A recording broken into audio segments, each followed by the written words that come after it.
디모데후서 4장 6절로 8절입니다. 디모데후서 4장입니다. 디모데후서 4장 6절로 8절까지 공독하게 됩니다. 지금 받으신 대로 저와 같이 6절서부터 함께 봉하겠습니다. 관제와 같이 벌써 내가 부음이 되고 나의 떠날 기약이 가까웠도다. 내가 선한 싸움을 싸우고 나의 달려갈 길을 마치고 믿음을 지켰습니다. 이제 후로는 나를 위하여 의의 면류관이 예비되었으므로 주 곧 의로운 재판장이 그날에 내게 주실 것이니 내게만 아니라 주의 나타나심을 사모하는 모든 자에게니라. 아멘.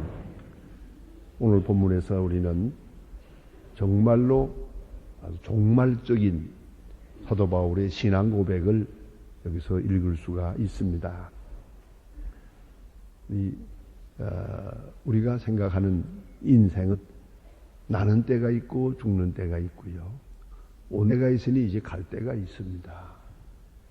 사도 바울은 지금 인생의 긴 여행, 하나의 순례자의 길을 지금 마치려 하는 그런 단계에 있습니다.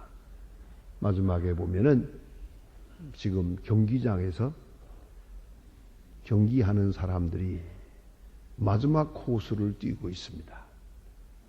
그리고 저 앞에 골인 지점에 왔습니다. 지금 결승점이 눈에 바라보이고 있습니다. 그리고 그 바로 앞에는 그리스도께서 그를 맞이하려고 합니다. 마치 스데반이 순교할 때에 하늘을 우러보았더니 인자가 서서 스데반을 향해서 음직이 어서 올라오너라 하고 내려다보시는 것 같은, 스데반이 바로 그걸 올려보면서 하늘을 우러러보며 그의 얼굴이 천사의 얼굴과 같이 빛나게 되었다. 그리고 그 종말을 마치게 됩니다. 그와 같은 시간입니다. 스데반이 하늘을 우러러 바라보는 것 같은, 지금 바울이 지금 앞에 있는 순교의 시간을 바라보면서 인생을 정리하며 믿음의 아들 디모데에게 이 편지를 쓰고 있는 것입니다. 아마도 저는 생각합니다. 순교든 혹은 질병으로 죽든 예수를 잘 믿는 사람들, 대체로 잘 믿는 사람들은 자기의 마지막을 예감하게 되는 거라고 생각합니다. 이제는 가까웠다. 그걸 알게 되는 것 같습니다. 엄격히 말하면 짐승도 아는데요. 코끼리가 죽을 때는 자기가 태어난 곳으로 갑니다. 자기가 태어난 모든 짐승들이 원점으로 돌아갑니다. 귀소 본능을 이룹니다.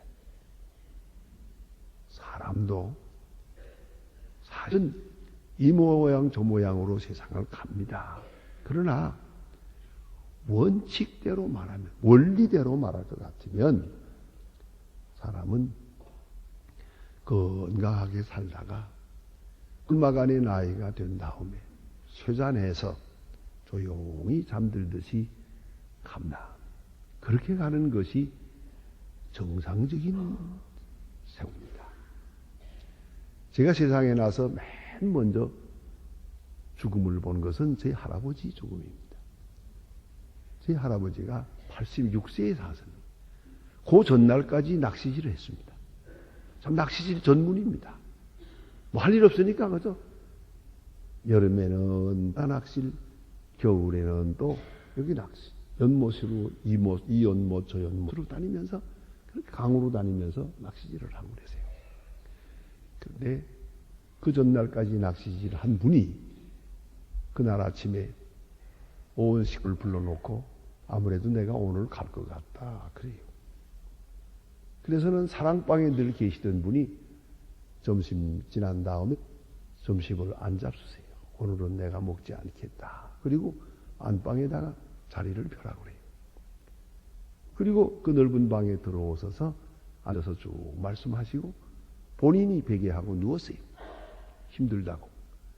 누워서 말씀하시고 기도하시고 그리고 손을 잡고 조용하게 눈을 감는 걸 보았어요. 난 그 사람은 그렇게 가는 줄 알았어요. 아주 편하게. 예. 세상에 이렇게 편할 수가 없어요. 그리고 마지막 부탁이 거지잔치 일주일 하라 그랬어요. 늘 해마다 한두 번씩 했거든요. 마지막으로 또 거지잔치를 하라. 그래서 천막을 쳐놓고 온 동리 온 면에 있는 이것 인근에 있는 거지들 다 모여들었어요. 먹고 가면 또 다 음식을 차리고 또 먹고 가면 또 음식을 차리고 일주일 동안. 그러니까 축제예요, 축제. 사실은 누구 하나도 우는 사람 없었어요. 86세에 복되게 갔었기 때문이죠. 그런데 중요한 것은 이것입니다. 적어도 순교를 당하든 혹은 연세가 높아서 가든 신앙생활을 잘한 사람들은 그 죽을 날에 대해서 뭐 그날과 그 시를 아는 건 아니지만 이해함이 있는 것 같습니다. 오늘 사도 바울은 얘기가 많습니다.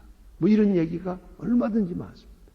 근데 오늘 사도 바울도 그는 지금 병 걸려 죽는 게 아니에요. 늙어서 죽는 것도 아니에요. 그러나 이 겨울을 지나서 봄에 순교당하거든요. 그런데 그걸 본인은 알고 있었어요. 때가 가까웠다고.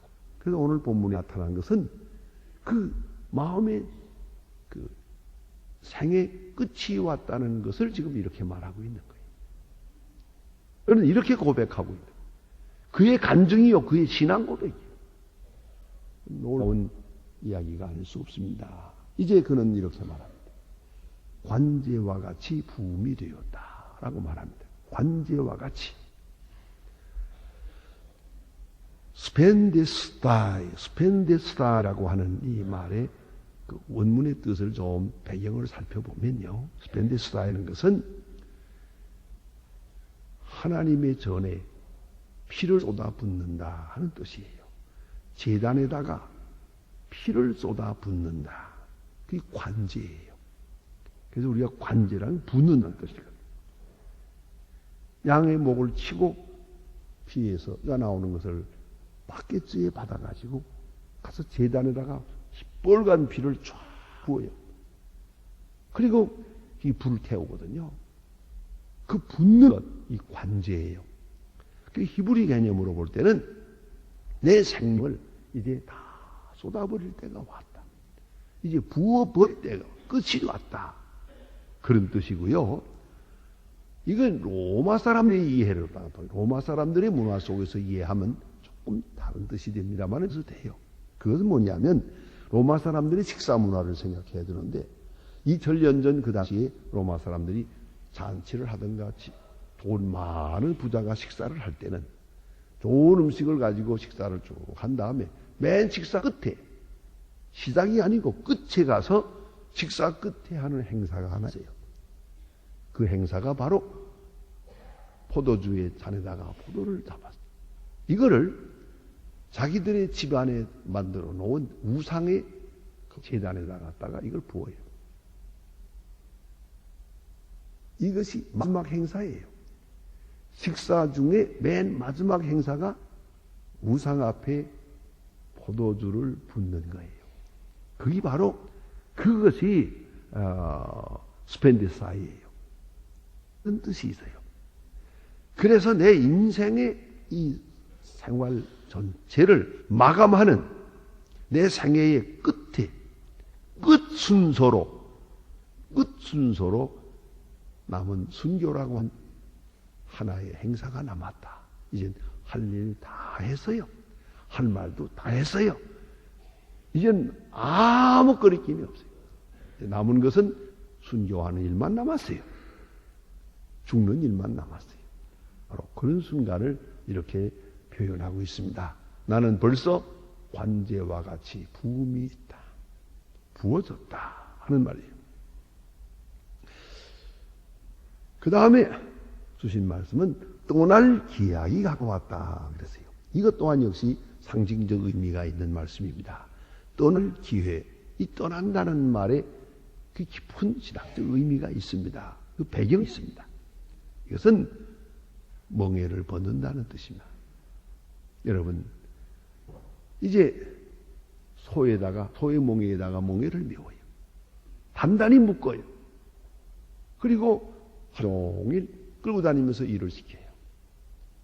저녁 일이 했을 때 일이 다 끝난 다음에 그 끈을 풀어요. 끈을 풀고 멍에를 내려와요. 풀어놓아요. 그것이 바로 떠난다는 뜻이에요. 내게 맡겨진 일이 있었어요. 해야 할 일이 있었어요. 분주하게 일했습니다. 충성을 다해서 한평생 소와 새하로 구랍하러 사방에 다니면서 그런 복음을 전고 많은 핍박을 무릅쓰고 하나님의 사역을 이루었습니다. 이제 보습쟁기를 벗을 때가 됐어요. 멍에에 맸던 거 풀어놓을 때가 됐어요. 다 했으니까 일을 다 하고 풀어놓는 거예요. 이거 언요킹입니다. 멍에를 푼다 하는 뜻이고요. 또 한편으로는 천막의 끈을 푼다 하는 뜻도 돼요. 여기에 천막을 치고 있다가 저쪽으로 옮겨갈 때 천막 끈을 다 매놨던 걸 풀어요. 풀어가지고 천막을 걷어가지고 나오는 곳으로 간단 말입니다. 내가 여기서 살던 거 이제는 멈추고 이 장막을 떠나서 하나님 나라로 간다. 장막끈을 푼다. 이게 떠난다는 뜻이에요. 떠날 때가 왔다. 또 하나 있어요. 그것은 더 재미있는 얘기예요. 배에 밧줄을 푼다는 뜻이에요. 배가 여기에 지금 매여 있어요. 밑에 있는 말뚝에다가 이렇게 끈을 매놓고 정박해 있지 않습니까? 이제 이 배가 다른 곳으로 먼 곳으로 가기 위해서 그리고 그 육지에 매여 있는 말뚝에 붙들려 있는 그 분을 그 밧줄 풀어요. 여러분 배 타보시면 알지만 반드시 이건 전 배든 큰 배든 군함도 마찬가지요. 이 밧줄을 풀어야 돼요. 그리고야 떠나는 거예요.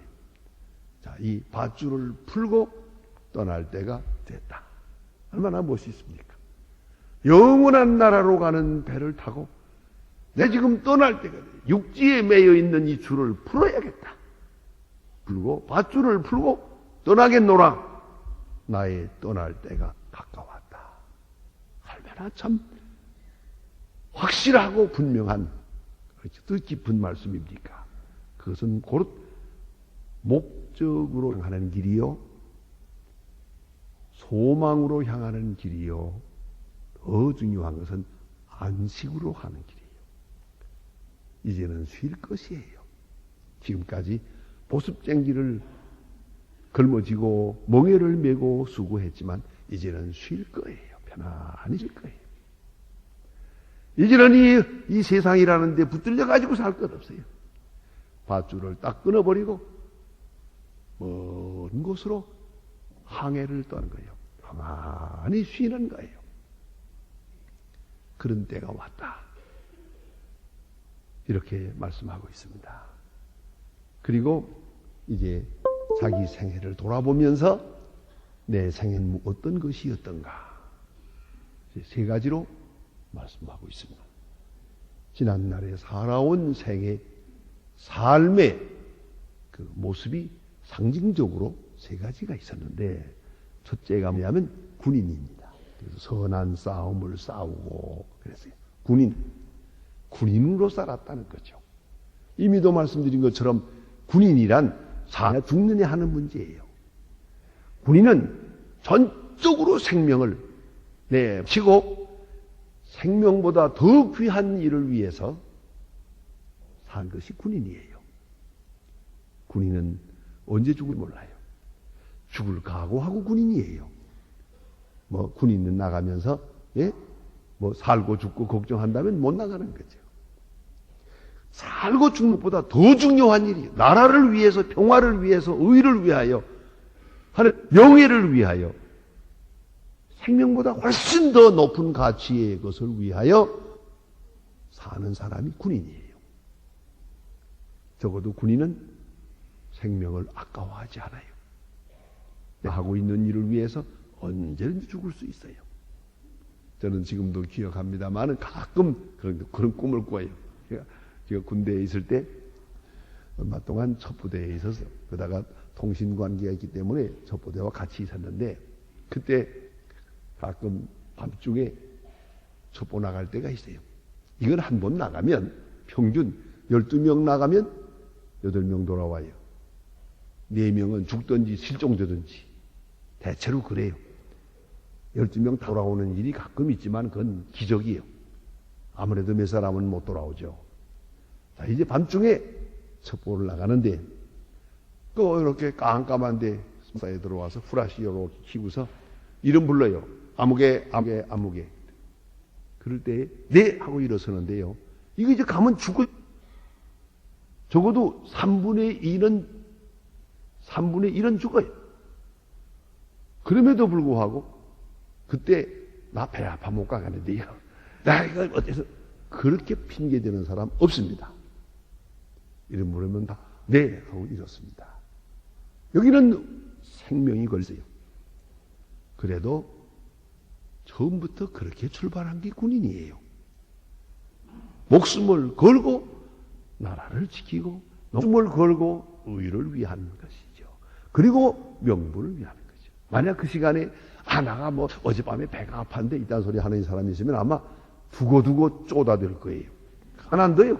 저거 형편없는 거 저거 그거 그 다음에 정말 요새 말로 왕따 돼가지고 살기 힘듭니다. 저거는 이 군인이라고요. 군인은 명예거든요. 자, 그런데 이걸 아셔야 됩니다. 생명을 바치고 명예를 바치고 그리고 나를 모집한 군인을 위해 대장을 위해서 살아가는 것이에요. 그런데 선한 군인이 누구예요? 선한 군인. 그게 의미가 있어요. 옛날에 군인은 전부가 용병이거든요. 맨 처음에 군인 모집했다. 누가 모집하면 나 군인 가겠습니다 하고 따라 나설 때 그건 뭐냐? 돈 벌러 간 거죠. 다른 거 없어요. 먹고 살기 위해서 한 번 갔다 온 넉넉하게 벌어오니까 그러면 또 온 집안 식구와 함께 또 새로운 살림을 할 수도 있고 뭐 갔다 와서 장가갈 수도 있고 한 년 잡을 수가 있거든요. 그래서 용병이라는 것은 철저하게 돈 벌기 위해 들어가는 거예요. 맨 처음에는 돈 벌기 위해서 군인이 됐어요. 그러나 그 다음에 싸우다 보니까 이젠 또 살아남기 위해 싸우는 거예요. 저를 죽이지 않으면 내가 죽으니까 살아남기 위해서 싸워요. 그 다음에 얼마 동안 싸우다 보면 중요한 것은 대장의 명령에 복종하기 위해서 싸우는 거예요. 명령이 엄합니다. 그 명령 반드시 지켜야 됩니다. 만약 불복하면 그냥 쏴버립니다. 그런 거예요. 군인의 세계라는 건. 그 불복이란 있을 수가 없어요. 그것이란 말이에요. 자, 이런 무서운, 어떠하면 무섭지요? 그런데 이렇게 해서 복종하면서 충성된 자로 용감한 군인으로 싸워요.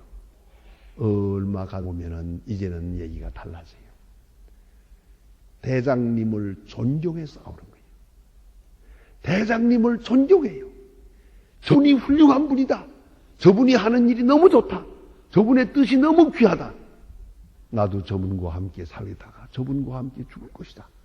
저분을 위해서라면, 저분이 하는 일을 위해서라면 죽을 만하다. 대장을 존경해서. 이제는 돈이 문제가 아니에요. 대장을 존경해서 그를 사랑해서 그를 위하여 충성을 다합니다. 이게 선한 군인이에요. 이게 선한 싸움이에요. 선한 군인이 되어 선한 싸움을 싸웠노라. 그리스도를 위하여 명분 있게 충성 다해서 나는 한평생 군인으로 충성을 다했노라. 말씀하고 있어요. 그것이 그의 해고록이요. 그런가 하면 또 두 번째는 경기자를 말하고 있어요. 경기자의 운동선수를 말하는 것인데, 이건 사실은 바울이 역사할 바로 그 당시에, 특별히 소아시아 근방에는, 그거는 거기 아덴이 있거든요. 올림픽 발상지예요. 올림픽이 거기서 시작이 됩니다. 올림픽 경기, 그 운동 경기를 구경했어요. 여기 사람들이 운동 경기를 많이 본 사람들이기 때문에 운동 경기에 대한 말이 더 실감 있게 들려지는 것입니다. 그래서 고린도 전서 9장이나 디모데 후서 2장에 보면 경기자에 대해서 자세히 말합니다. 이게 들어가 먹어요. 알만해요. 제가 여기서 말씀드리지만 오늘도 스포츠를 좋아하는 사람들은 이 빠르게 이해가 되고, 운동하고는 등지는 사람들은 이게 무슨 말인지 잘 몰라요. 말해도 몰라요. 그러니까 가서 들으세요. 운동 경기. 경기자란 뭐냐? 경기자에는 경기의 목적이 있어요. 이게 중요한 거예요. 내가 왜 이 경기를 하느냐 하는 거죠. 요새 우리도 축구, 나라의 명예를 위해서. 난 또 그렇게 경제적으로 또 큰 문제가 거기 걸려 있는지 몰랐어요. 정말이요. 어쨌든 이 운동 경기에는 뚜렷한 목적이 있어요. 그 목적이 아주 고상하고 높을 때만이 그 경기의 내용이 좋아지는 것이죠. 자, 목적 또는 달리는 사람은 목표가 있어야지. 목표 없이 아무데로 뛰겠습니까? 뛰다 말고 어디로 갈까 물어보겠어요? 목표가 분명하고 내가 가는 코스가 눈에 환해야 되는 거 아닙니까? 그래서 마라톤 선수들이 마라톤 하기 전에 먼저 가서 그 코스를 한번 뛰어잖아요. 미리미리 다 다녀보잖아요. 이게 희미해서는 안 되죠. 운동선수가 뛰다 말고 가만히 있어요. 사람 보고 나 어디로 가야 되나요?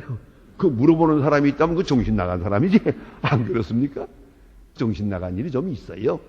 유치원 아이들, 국민학교 1학년 아이들 운동경기 할 때 보면 딱 나면 뛰다 말고 엄마 그런 놈 있잖아요. 그러면 꼴등이요. 아니 목표를 보고 뛰어도 1등을 할지 안 돼. 뛰다 말고 엄마 찾고 앉았으니 이게 되겠어요 그게? 예. 목표가 분명하고 목적이 분명하고 환해야죠. 내가 가야 할 코스가, 인생의 코스가. 사도 바울은 생각합니다. 나는 운동 경기자와 같이 여기까지 도달하는데 환하게 내가 달려갈 길을 환하게 보면서 살아왔노라. 어때요? 여러분 아시는 대로 성공이 뭡니까? 대체로 봐서 ö길 인생을 산 사람들을 흔히 성공이라고 그러죠. 또 성공할 수도 있죠. 이렇게도 해보고 저렇게도 해보고 이래가지고는 안 되죠. 어떤 일이든지요, 적어도 10년을 하고 나서야 소위 이제 뭘 좀 아는 것 같다. 그렇지 않습니까? 하루아침에 되는 일이 하나 없거든요. 예? 그걸 우리가 알아야 돼요. 가끔 이 후배 목사님들이 저보고 물어봐요. 젊은 목사님들이. 뭐 제가 꼭 잘해서 아니지만, 목사님, 우리는 어떻게 얼마나 배우면 목사님만큼 설교할까요? 그래서 내가 목사 된 지가 40년이니까 한 40년 기다려야겠지. 그런데요. 안 그렇습니까? 그 연륜이라는 걸 무시할 수가 없거든요. 예, 많은 경험이라는 게 얼마나 소중한 건데요. 그걸 우리가 떠나서 얘기할 수가 없죠. 자, 우리가 그걸 아셔야 돼요. 내가 사는 코스가 중요하다. 가끔 그런 질문해요. 목사님은 목사 외에 다른 직업을 생각해 본 일이 있습니까? 목사님 보니까 뭐 재주가 많은 것 같은데, 뭐 이것도 만지고 저것도 알고, 가만히 봐. 내가 봐도 재주가 많아요, 내가. 많은데, 이것저것 하는데, 그게 아니에요. 그런데 목사 외에 다른 걸 생각해 봤냐고! No. 이거는 우리 어머니 소원이니까요. 나는 목사 외에 다른 일을 생각해 본 적이 없습니다. 그것이 중요한 거예요. 운동 경기자는 한 번 뛴 다음에 코스를 바꾸는 일이 없어요. 한 번 뛰기 시작해 땅 하자마자 딱 바라보고 직선으로 달리는 거예요. 그렇지 않습니까? 코스 변경이 없어요. 호수전환이 없어요. 변심이 없어요. 중도 탈락이 없어요. 이게 바로 운동 경기자예요. 비로소에 보면은 온몸을 앞으로 기울이고 그랬어요. 전심전력이죠. 그야말로 전목든 희까지 다 내는 거죠. 집중하고 전심전력으로 다니는 거예요. 이게 바로 운동 경기자입니다. 그 다음에 사도 바울이 얼마나 운동 경기를 많이 알았던 것 같아요. 디모데서에 보면 그런 말을 해요. 법대로 하지 아니하면 상급을 얻지 못한다. 파울하면 안 돼요. 규칙을 지켜야 돼요. 운동 경기마다 규칙이 있잖아요. 그 규칙을 잘 지켜야 돼요. 규칙을 떠나면 실격되는 거예요. 사도 바울은 그 말을 해요. 그래서 고린도전서 9장에 보면 내가 남에게 복음을 전한다. 나의 자신은 버림이 될까 두렵다. 그러면서요. 남에게 전도해서 남은 예수 믿게 하고 나는 버림이 될까 두렵다. 그랬는데 그 버림이 된다는 말이 뭐냐면 실격이란 말이에요. 다른 사람 다 달리게 하고 나는 실격자가 되면 어떻게 되냐 이거예요. 여러분 규칙을 지켜야 돼요. 어디 가나 규칙대로 가야 됩니다. 자동차 운전을 할 때 운전 법칙을 지켜야 돼요. 운동을 할 때 운동 경기 법칙이 있어요. 그거 꼭 필요합니다. 그래야만 됩니다. 그렇지 않고는 아무리 해도 소용없어요. 아시는 뛸 때 이 줄을 밟고 뛰면 안 되잖아요. 줄을 따라서 뛰어야지. 그와 같이 반드시 경기 규칙을 지켜야 됩니다. 두 번째고, 세 번째는 운동 경하는 자마다 절제해야 됩니다. 사도 바울이 말합니다. 절제해야 된다. 절제는 경기 순간의 일을 말하는 게 아니에요. 경기 전의 일을 말하는 것이에요. 경기는 오늘 하고 있어요. 더구나 권수 선수 같은 사람들을 보면 불과 그저 요거 몇 분 동안 하는 일이고 난 특별히 제일 간단한 운동이라면 간단한 운동인 역기하는 사람들 이렇게 들었다 놓은 거 있잖아요. 한 번 따가 놓고 탁 놓고서 상 받아요. 그렇지 않습니까? 그러나 이 사람 이거 한 번 들기 위해서 몇 년을 승부했습니까? 제일 간단한 운동이야. 뭐 누구하고 싸우는 것도 없어요. 한 번 들었다 놓으면 돼요. 그런데 그게 아무나 드는 거냐고요, 그게. 그거 하나 들기 위해서 얼마나 시간이 걸립니까? 얼마나 많은 시간 훈련을 했느냐고요. 하루아침에 되는 게 아니에요. 제가 얼마 전, 오래전입니다. 심심하니까 나도 젊었을 때 하다가 이렇게 팔씨름을 한다는 거예요. 그래가지고 팔씨름이 드는데 자기들 생각엔 내가 약하게 보였던가 봐요. 어림도 없죠. 그 왜 그랬을 것 같아요? 제가 아주 어렸을 때는 철봉을 많이 했어요. 그 다음에 제가 지금 이 아령이라는 게 있지. 아침마다 이 쇳덩어리 가지고 하는 아령 40년 했어요. 아시겠어요? 그래가지고 이 몸매가 있는 거예요, 이게. 그게 그냥 되는 게 아니에요. 그냥 아닙니다. 여러분, 생각해 보세요. 선수가 거기에 나가서 뛰려는 잠깐이지만은 그 시간을 위해서 10년을 훈련한 거예요. 10년을 절제한 거예요. 먹고 싶은 대로 먹지 못하고, 자지 싶은 대로 자지 못하고, 그야말로 아침부터 규칙대로 훈련을 쌓아서 지금 거기 나가서 뛰는 거예요. 잠깐 거기 나선 것 같지만은 그 한 시간을 위해서 그는 10년을 수고한 거예요. 그렇지 않습니까? 그러니까 그 시간에 결심한다고 되느냐고요, 이게. 내가 이제 나가서 이제 할 거라고, 잘할 거라고, 맹세 아니 맹세 해보세요, 되나? 그 시간을 위해서 오랜 절제, 심지어는 절제가 일상화되어야 돼요. 이걸 아셔야 됩니다. 절제가 일상화되어야 돼요. 아주 습관이 되고 생활이 돼야 돼요. 그리고야 운동선수가 되는 거지, 하루아침에 되는 게 아닙니다, 그게. 사도 바울이 말하는 거예요. 우리 신앙생활은 바로 경기자예요. 경기자는 절제하는 거예요. 마음대로 먹고 마음대로 자고 안 될 수 있죠. 그래가지고는 신앙생활을 바로 할 수가 없어요. 자기 몸을 다스리고 자기 마음을 다스리고 자기 욕망을 다스려야 되는 거예요. 절제가 절대로 필요한 거죠. 그거 없이는 경기자는 안 돼요. 그렇기 때문에 경기자 말이 있잖아요. 자기와의 싸움이라고. 자기와의 싸움에 실패한 자는 운동 경기에 나설 자격부터 없는 거예요. 해보나 마나 하니까. 자, 보세요. 얼마나 중요합니까? 더구나 선수가 나섰을 때 이기려고 하는 사람 하면 안 돼요. 어느 해인가 올림픽에서 이 마라톤에 1등한 사람이 있어요. 그 사람에게 어떻게 이렇게 잘했냐 그러니까 나는 다른 사람 뛰는 것을 보지 않았습니다. 그러지. 다른 사람 뛰는 걸 전혀 안 보았다는 거예요. 자기만 뛰었다는 거예요. 이게 뭡니까? 시기 질투가 있어서는 안 돼요. 다른 사람하고 비교해서는 안 돼요. 그런 마음 가지고도, 그런 마음만 가지고도 벌써 경기에 실패하는 거예요. 그래서 다른 사람 실수하기만 기다리고 있는 그 사람은 안 되는 거야. 예. 가끔 운동 경기하는 걸 이렇게 보니까 해설자가 참 재밌는 얘기를 많이 해요. 잘 했는데 잘됐거든요. 그러면 뭐라고 해설하는 거 하니? 이지는 자력으로는 이기지 못합니다. 그래요. 무슨 말인고 하니? 다른 사람이 실수해줘야 이기는 거예요. 그렇지 않습니까? 마음을 다스려야 돼요. 절제. 다음에는 사도 바울이 히브리서 12장에서 하는 말입니다. 허다한 증인이 있으니 그랬어요. 구름과 같이 둘러싼 허다한 증인이 있으니 운동 경기자 혼자 뛰는 거 아니에요. 뒤에 성원하는 자가 있어요.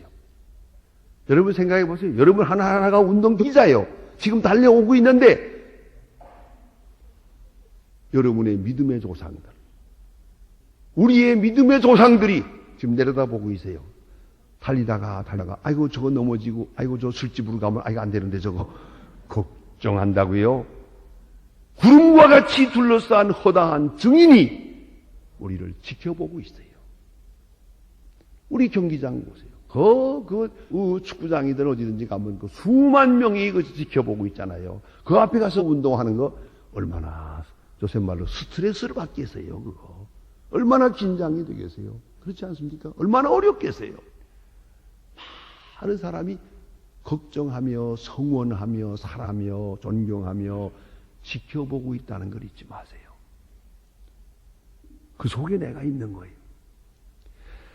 그리고 운동 경기에는 뭐니 해도 마지막에 면류관을 얻는 것이죠. 금면류관을 얻는 것이고 상급을 얻는 것이고 영광을 얻는 것이고 승리자에게 완주한 자에게 영광이 돌아가는 거죠. 신앙생활 하나의 인생을 그는 경기자로 말하고 있고 그 다음에 믿음을 지켰다 하는 것은 하나의 성도를 말하는 것이에요. 하나의 순교자를 말하는 것이에요. 이 순교를 요구하는 당시 상황이거든요. 믿음을 지켰다는 게 뭡니까? 나는 믿음의 정조를 지켜야 돼요. 죽음이 무서워서 신앙을 배반하지 않았고 신앙의 정도를 지켰다. 그래. 믿음을 지켜서 순교를 선택하는 거예요. 믿음을 보면 살 수 있어요. 이걸 아셔야 됩니다. 믿음을 지켰다는 말은 믿음과 생명을 받다는 말이에요. 내가 어느 시간이든지 믿음을 버리면 이 감옥에서 날 수 있어요. 그러나 믿음을 지켜서 순교를 선택하고 죽기로 결정을 했어요. 또 죽이기로 결정을 해놓았어요. 지금 사형 선고를 이미 받아놓았어요. 믿음을 질 거예요. 이게 쉬운 얘기가 아니죠. 순교자예요. 그런가 하면 현실적으로도 매일매일 사는 우리 일상생활 속에서도 믿음을 지켰어요. 믿음을 가장 귀한 것으로 돈보다 명예보다 생명보다 믿음이 더 중요해요. 믿음을 지켰어요. 잘 지켰노라. 믿음을 지켜왔노라. 이렇게 말해요. 그래서 좋은 군인으로 후수한 경기자로 훌륭한 순교자로 아직 죽지 않았지만 이미 죽기로 결정해 놓은 거니까 순교자로 이 자리에 있노라. 그리고 운동기로 말하면 지금 결승점에 와 있는 거예요. 결승점에. 그래서 여기 보니까 이제 후로는 이런 말이 있어요. 이제 다 끝났어요, 이제는. 사형 선고도 받았고 믿음도 지켰고 다 끝났어요. 이제 후로는 이제 걱정거리가 아무것도 없어요. 다만 앞에 면류관이 있다. 이제 후로는 면류관뿐이다. 얼마나 멋있는 얘기예요. 아주 자유하고 아주 승리한 그런 영광된 순간을 보내고 있어요. 이제는 생은 끝났고 주님을 기다리고 놀아. 면류관을 기다리고 있다. 그 다음에 하나 더 있어요. 내게만 아니라. 바울이 역시 이런 때 보니까 인심이 좋아요. 내게만 아니고 나와 같은 믿음을 가진 사람에게 누구에게든지, 이 면류관은 누구에게든지 나와 같은 믿음을 가지고 주님의 재림을 기다리는 사람에게 다치 주어질 것이라고 말합니다. 여러분, 결승점, 결승 시점을 알고 계십니까? 한 가지 분명한 것은 얼마 안 남았다는 거죠. 이 가운데 대부분 분들이 전에 살아온 시간보다 앞으로 살 시간이 짧을 것 같은데요. 한 가지 분명한 것은 몇십 년 후에 제가 여기 못 오겠지만 와서 보면은 아마 여러분 한 사람도 없을 거예요. 그렇지 않습니까? 그것만은 분명하잖아요. 얼마 안 남았어요. 그래서 바울이 말한처럼 육체에 남은 때, 이 시간이 중요하죠. 이 마지막 코스가 중요하죠. 마지막 장면이 너무 중요한 거예요. 심각한 것이죠. 그런 거로 이 중요한 시간에 낙오자가 되지 말고 실격자 되지 말고, 과거에는 조금 휘청거렸지만 이젠 휘청거리지 말고, 전일에는 우왕좌왕했지만 이 그럴 시간이 없어요. 이제 마지막 시점에 왔으니까 Last time golden hour, 마지막 시간이면서 이 결승점에 도달합니다. 여러분, 무엇이 보입니까? 사도 바울은 면류관이 보이고 그리스도가 보였어요.